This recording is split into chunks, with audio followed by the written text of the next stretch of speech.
Welcome friends to this course on understanding absurdist drama. We are in week 5 and this is going to be lecture number 3. Today we'll continue our discussion on Harold Pinter's play The Birthday Party. You would remember that in our last class we discussed the meaning of the play The Birthday Party. We also discussed how the play is introduced to the spectators. We discussed briefly about Stanley, Meg, Petty, Goldberg and McCann.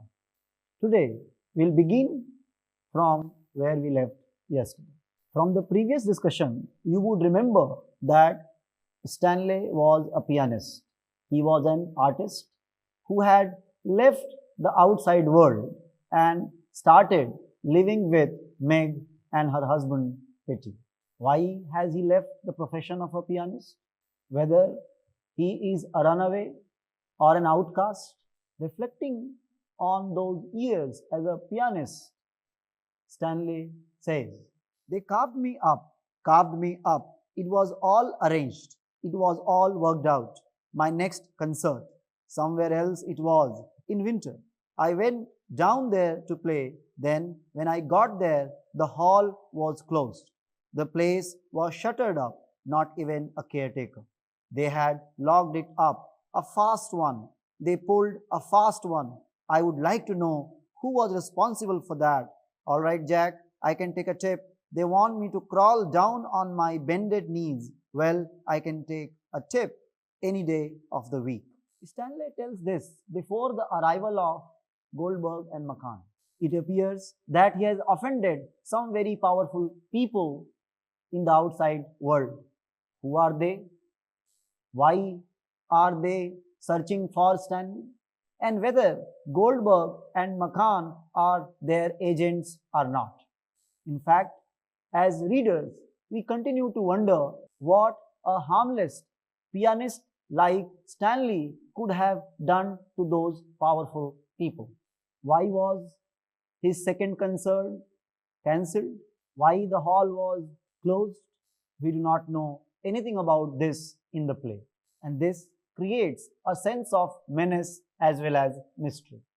The arrival of Goldberg and McCann in the play brings tension and menace in the life of Stanley. It disrupts the peaceful life that Stanley was living with a mother like Meg. In the play, we have an interrogation scene where Gold and McCann bombard Stanley with nonsensical questions. Let us read some of these questions. McCann says, "Why did you leave the organization?" Goldberg, "What would your old mom say, Weber? Why did you betray us? You hurt me, Weber. You are playing the dirty game. You are on the wrong house." Stanley responds. Goldberg says, "When did you come to this place?" "Last year." "Where did you come from?" "Somewhere else." "Why did you come here?"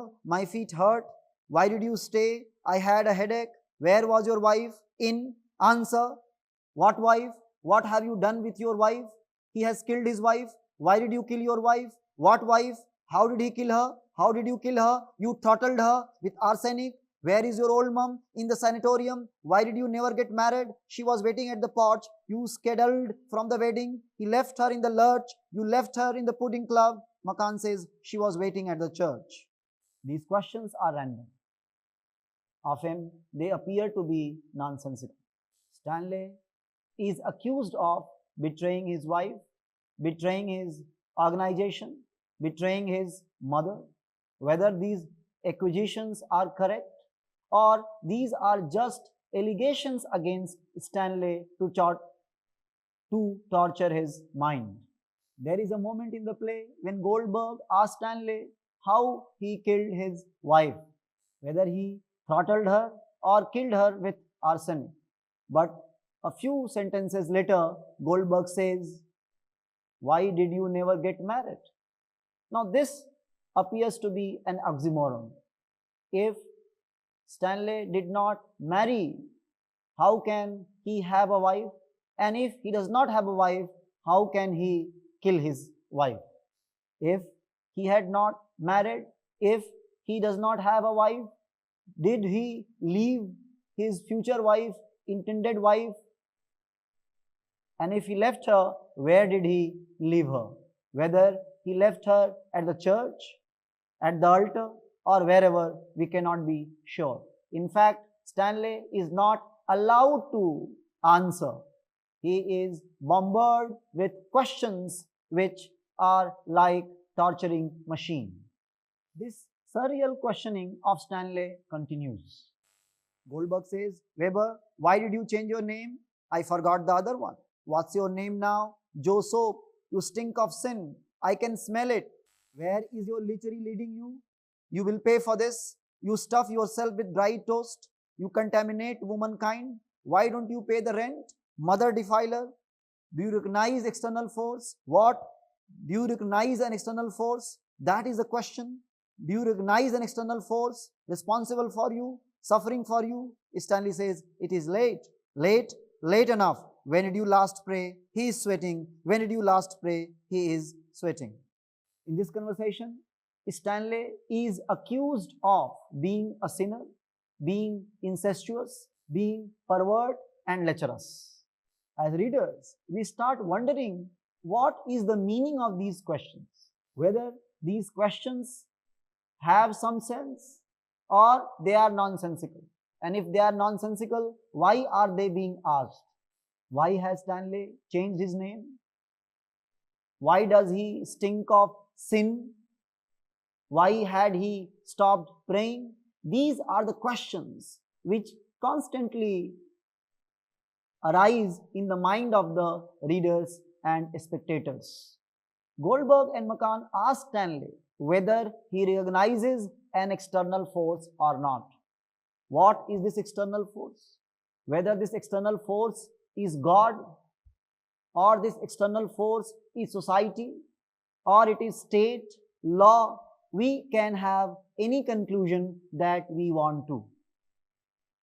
However, we have to understand that Stanley's refusal to acknowledge this external source is a byproduct of his desire to be an individual.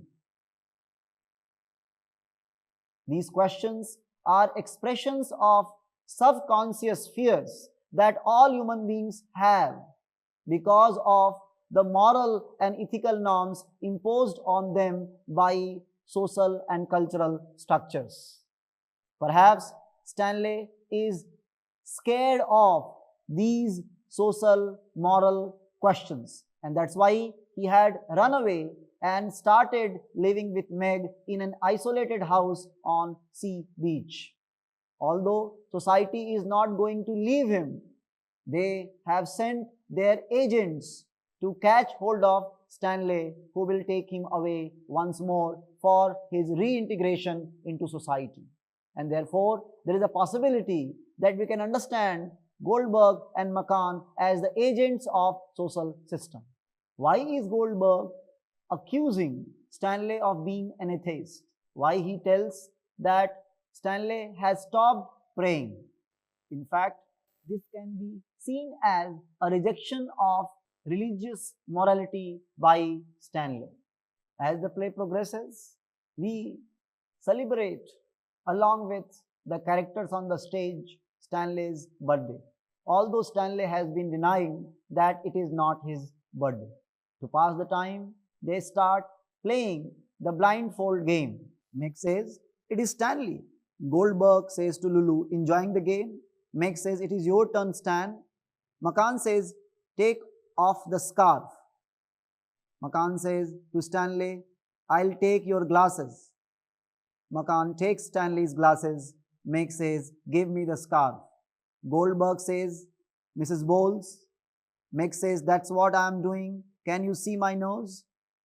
Goldberg says he cannot. Ready, right, everyone move, stop and still.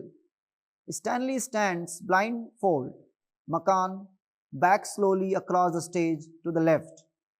He breaks Stanley's glasses, snapping the frames. Meg is downstage left. Lulu and Goldberg upstage center, close together. Stanley begins to move very slowly across the stage to the left. McCann picks up the drum and places it sideways in Stanley's path. Stanley walks into the drum and falls over with his foot caught in it. Meg says, "Oh." Goldberg says, "Shh." Stanley rises. He begins to move towards Meg, dragging the drum on his foot. He reaches her and stops. His hands move towards her and they reach her throat.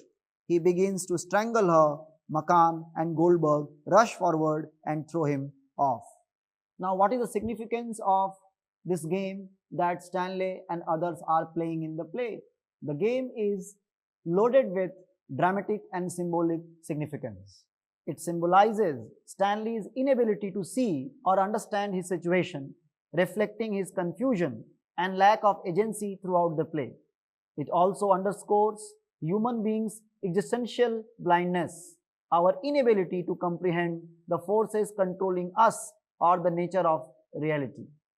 Stanley's stumbling and eventual fall highlights his descent into helplessness and defeat. McCann's act of snatching and breaking Stanley's glass is also symbolical. The glass is an extension of Stanley's vision, and the moment that glass is broken, that creates a blind-like condition for Stanley. Without his glasses, Stanley is literally and metaphorically blind. What begins as an innocent party game of blindfolding quickly devolves into a sinister act. Stanley tries to strangulate Meg. Stanley's attempt to strangulate Meg represents repressed resentment and frustration lying within Stanley. It is a manifestation of or outburst of repressed violence. The act of strangulation is a direct physical assertion of power. However, it underscores his lack of control rather than his dominance. His aggression toward Meg reflects his attempt to reclaim some semblance of authority in a world where he has been systematically disempowered, particularly by Goldberg and McCann. Although it is an instance of misplaced aggression, yet it reflects the inner turmoil that Stanley is experiencing as an individual. The birthday party completes the disintegration and disempowerment of Stanley. Soon after the birthday party, Stanley descends into catatonic trance. Discussing his transformation, Goldberg and Petty discuss Stanley's transformation.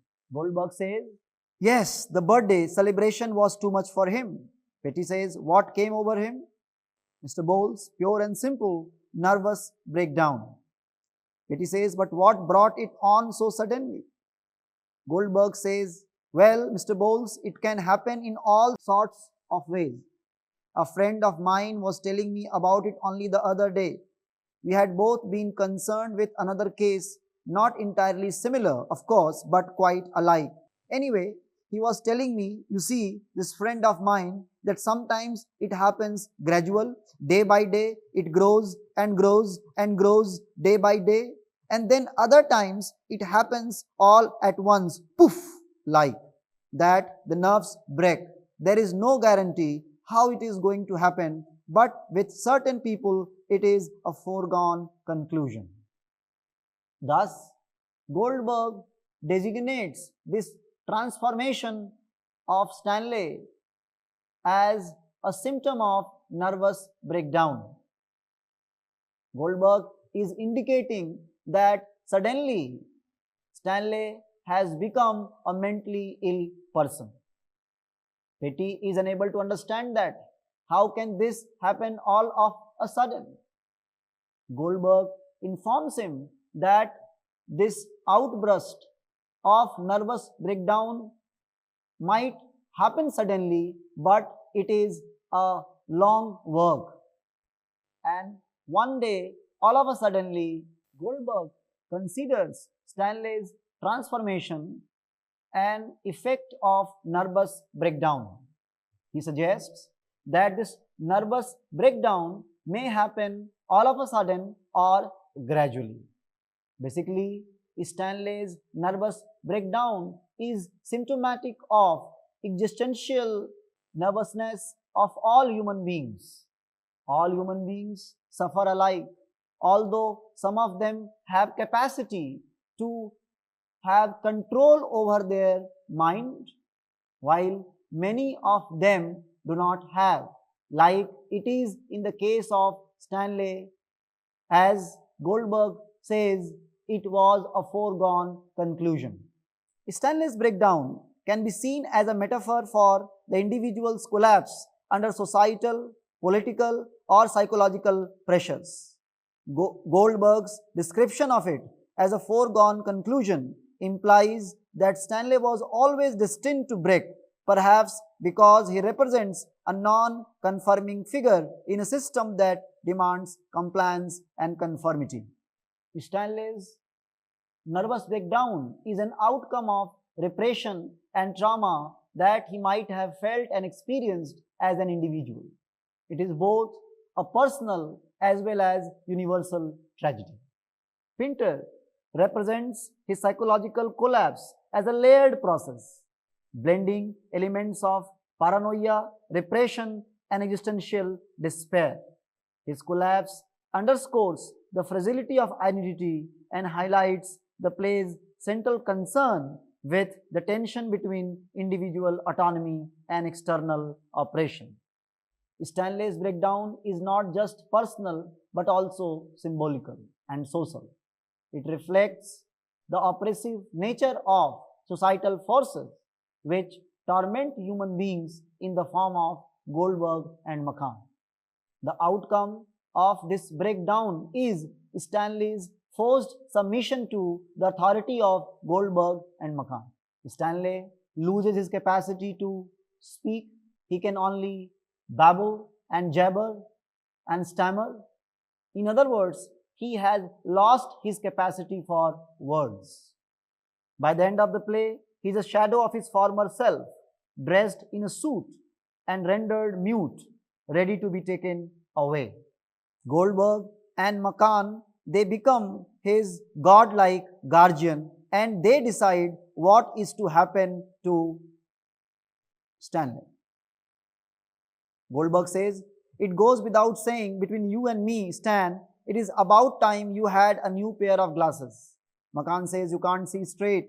It is true, you have been cock-eyed for years. Now you are even more cock-eyed." He is right. You have gone from bad to worse, worse than worse. You need a long convalescence, a change of air, somewhere over the rainbow where angels fear to tread. Exactly, you are a nut. You look anemic. You look rheumatic, myopic, epileptic. You are on the verge.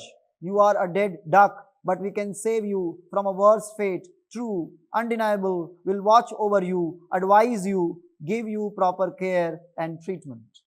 Stanley's transformation appears to be sinister. It appears to be menacing, and that's why the play has been considered a comedy of menace. There are medical terms which Goldberg and McCann use to describe Stanley's transformation. They call Stanley anemic, rheumatic, epileptic, and myopic. They decide that they have to take Stanley away so that he is cured, so that he is treated. Now, whether this treatment is medical or cultural, it has deeper, profounder philosophical, symbolical meaning. It symbolizes the erasure of an individual identity in the face of external control. It also suggests how external forces can be oppressive and also their dehumanizing effect upon individual human beings. Stanley's act of being dressed in a suit symbolizes Stanley's new suit in the final act of the play symbolizes enforced conformity, suggests coerced and enforced integration of an individual into the society. Goldberg and McCann say, "We will make a man of you and a woman. You will be reoriented. You will be rich. You will be adjusted. You will be our pride and joy. You will be a mensch. You will be a success. you will be integrated, you will give orders, you will make decisions, you will be a magnate, a statesman, you will own yachts, animals. Now these words of Goldberg and McCann are symbolical. They are talking about Stanley's reintegration into society which he has deserted. This reintegration of Stanley into society is not possible without reorientation. Stanley, as an individual, has been fighting against the conformist principles of society. He has fought for long, he has fought hard, however, he has failed finally. Goldberg and McCann, they have been successful in reintegrating him into the social system. Stanley's transformation serves as a microcosm of the broader struggle between the individual and oppressive systems. His journey highlights how such oppressive social systems dehumanize, strip autonomy, and enforce conformity among human individuals. Stanley's transformation has made him vulnerable and he has lost his capacity to speak. He can only stammer. He says, geg, ka, ka, Now what will one make sense of these words that Stanley is trying to speak? These words mark the culmination of Stanley's psychological collapse.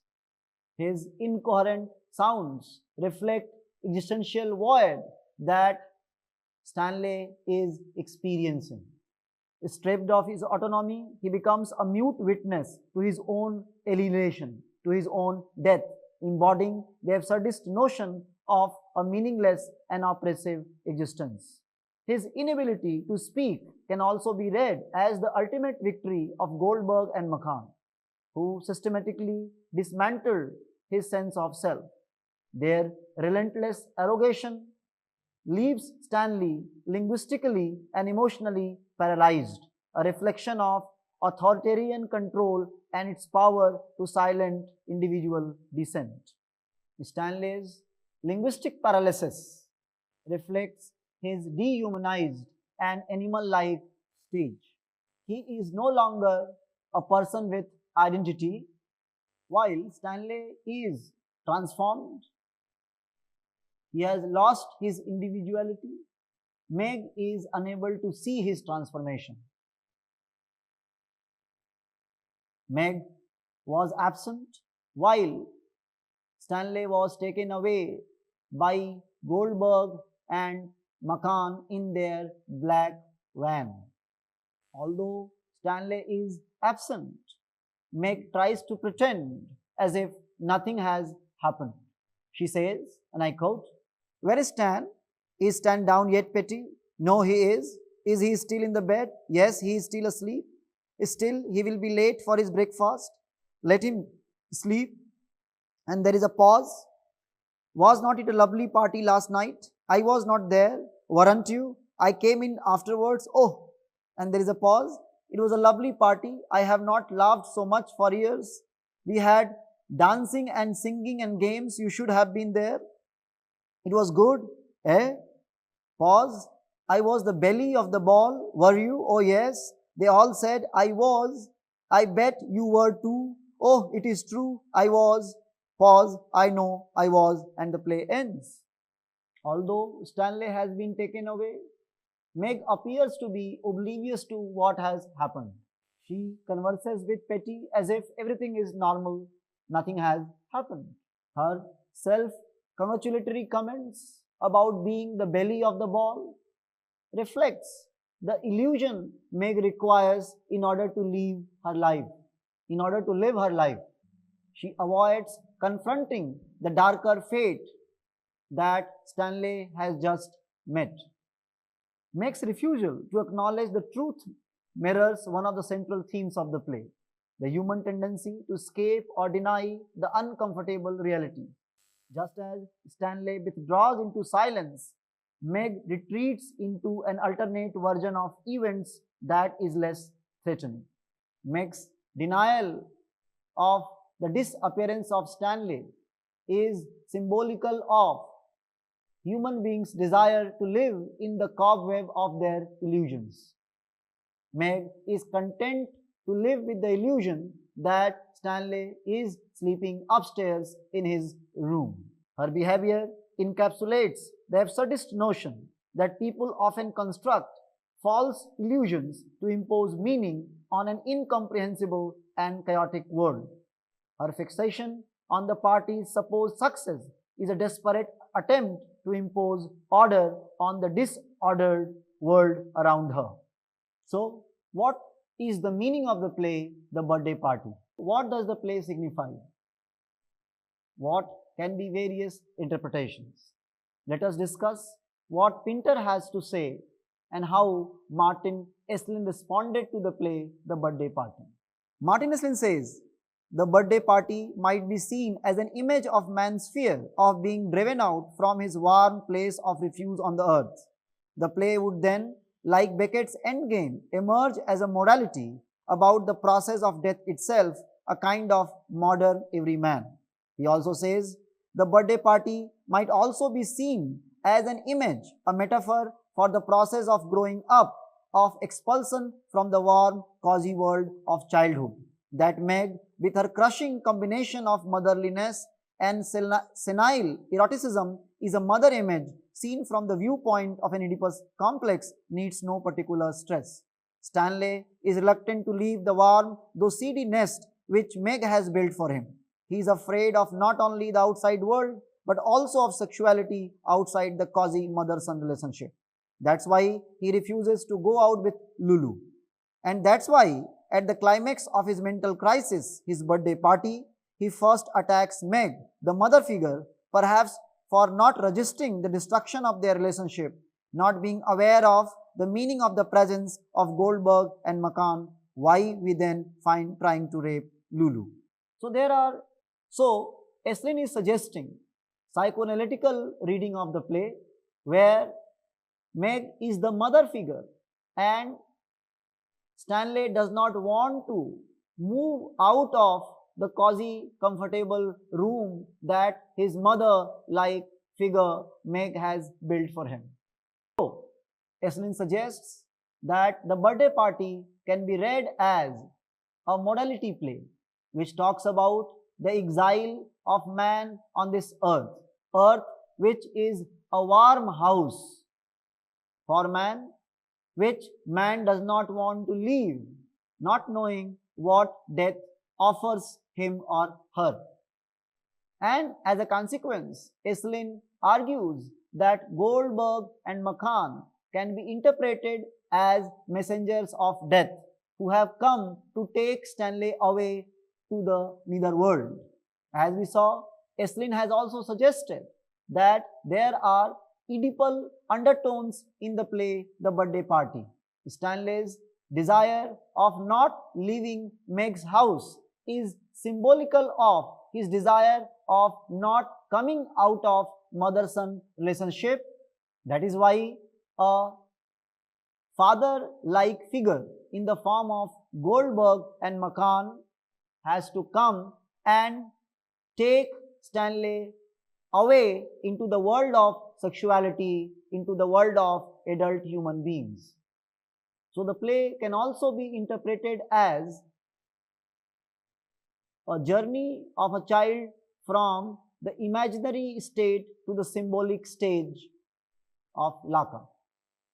Michael Bellington, in his book on Harold Pinter, highlights this psychoanalytical reading of the play The Birthday Party. He says, Pinter clearly taps into a familiar masculine fear of the repressive mother who threatens the ego identity of her son and of the sexually available woman who challenges his potential. Equally obviously, there are strong echoes of The Birthday Party and of Stanley's eruptive hostility towards the mothering Meg, whom he all but strangles, and of the sexually brash Lulu, with whom he vainly attempts to rape.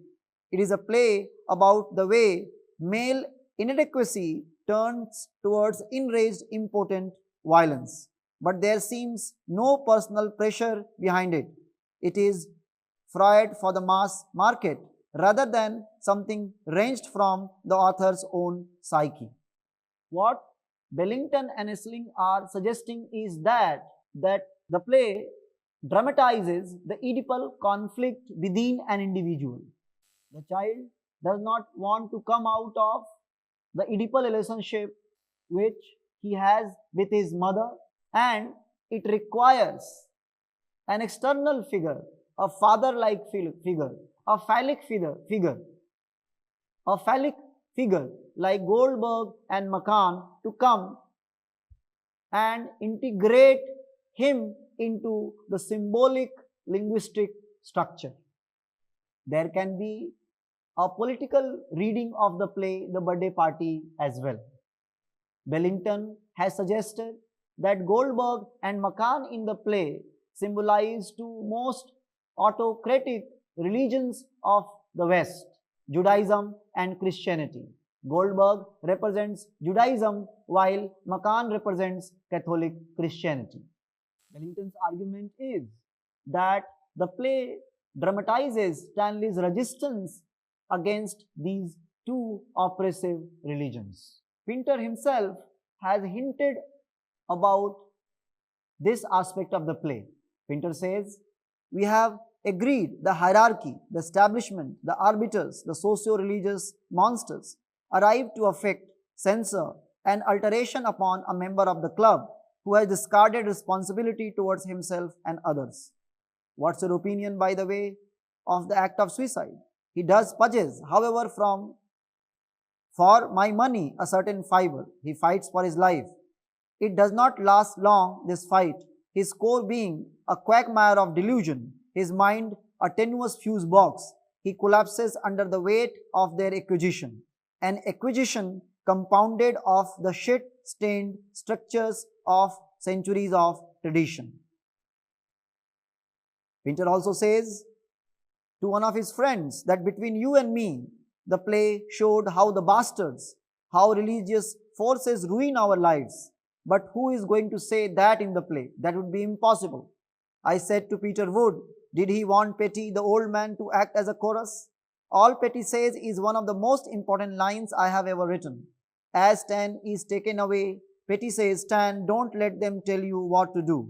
I have lived that line all my damn life, never more than now. What Pinter is suggesting? Pinter is suggesting that all human beings have to suffer because of the socio-cultural structures which are imposed upon them, which they cannot deny, which they cannot defeat. All human beings finally lose their battle with the society. Society takes over them. Society starts telling them how to live, how to think, how to be, how not to be. And because of that, human beings have to submit themselves to the authority of the society. Pinter was very critical of these social structures. In fact, he was very critical of religion.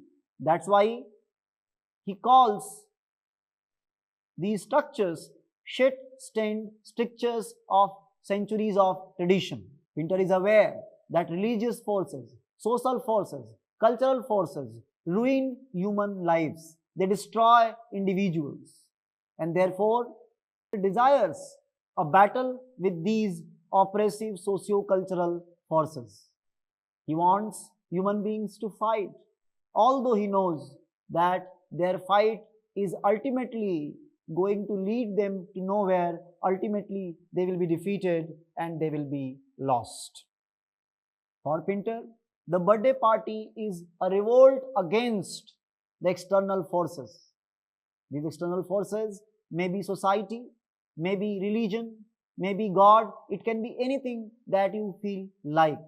What Pinter requires is a revolt against authority, a revolt against conformity, a revolt against any oppressive external force. Although Pinter is simultaneously conscious that this revolt is bound to fail. The birthday party remains a timeless masterpiece which continues to provoke, challenge, disturb its readers. That's all for today, friends. we'll meet in the next class. Thank you.